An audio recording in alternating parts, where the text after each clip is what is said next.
hate on any of these books, then we can't be friends, and I am extremely skeptical of the type of person you are and the type of opinions that you're able to make. If you haven't read these yet, take this as your sign. I would do anything to be able to read these again.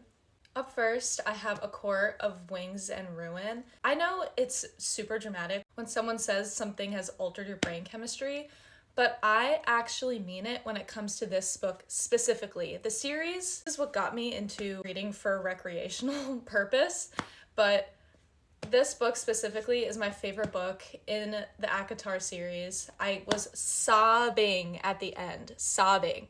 I can't remember the last time I actually cried about a book, and this is one of the most memorable stories that I have read, and it still sticks with me. SJM, you better put out a statement about ACOTAR 6.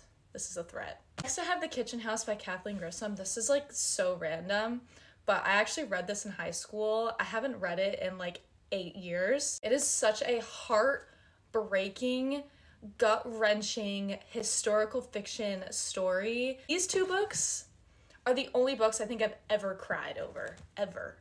If you need something to actually break your heart and soul into a million pieces, The Kitchen House. Next, I have Quicksilver by Callie Hart. I read this very recently and I'm obsessed with it. It was so good. So good. I wish that I could read this again for the first time. I can't, so therefore I'm urging you to do so. If you haven't read this book, please do. You will thank me later. When the Moon Hatched by Sarah A. Parker. I literally just finished this. This was my most recent read. I just traveled recently and airport security quite literally had to look through my bag because they thought that this was a weapon. No, it's just a book, an 800-page book. But next, these are my babies, my quite literal babies. I would do anything to read these again. We've got Serpent and the Wings of Night, Ashes and the Star-Cursed King, and then Six Scorched Roses, all by Carissa Broadbent. Now, these are the only books that I am including in this video because Songbird and the Heart of Stone, it's trash. It's so bad. I'm sorry.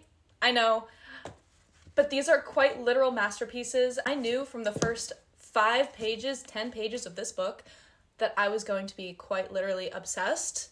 And I still think about Rain and Oriah every single day. The novella was so cute. And I'm so sad because I wish it was a full-length book. That's how good it was for me. I finished this in a day. It was so good. I would do anything to be able to read these for the first time again. If you haven't read these, I am so extremely jealous of you, and I am about to change